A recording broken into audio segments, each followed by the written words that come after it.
Donc une des grandes questions qu'on se pose en fait en cosmologie, c'est qu'est-ce que c'est la matière noire? Si on observe notre univers, on se rend compte qu'il y a 5 fois plus de matière dans l'univers dont on ressent la présence que de matière qu'on est capable de détecter avec nos télescopes, donc comme les galaxies, les étoiles, les amas de galaxies.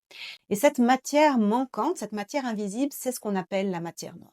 Donc, par exemple, une preuve de l'existence de la matière noire, c'est si on regarde comment les galaxies bougent à l'intérieur des amas de galaxies. Les amas de galaxies, c'est des objets qui sont liés gravitationnellement et qui contiennent à peu près 1 millier de galaxies. Et en fait, plus les amas sont massifs, plus il y a de matière dans l'amas, plus les galaxies vont bouger vite. Dans les années 30, Zwicky a en fait observé la vitesse des galaxies dans les amas et il a comparé ça avec la quantité totale de matière qu'il y avait dans l'amas.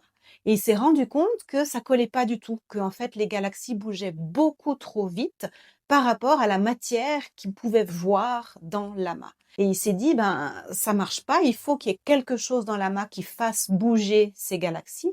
Et il a postulé l'existence d'une matière invisible qu'il a appelée la matière noire.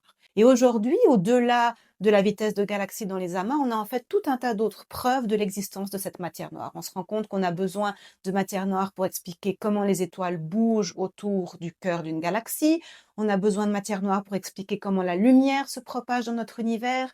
On a besoin de matière noire pour expliquer ce qu'on appelle la toile cosmique, comment les galaxies s'agencent entre elles. C'est quelque chose qui semble être là à toutes les échelles et qui semble aussi être là depuis le début de l'univers.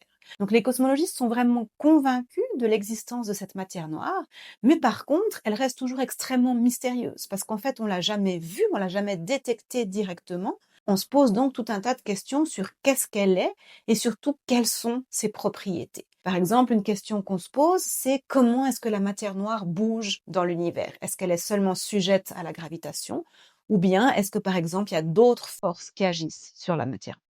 Donc clairement, cette matière noire nous échappe complètement.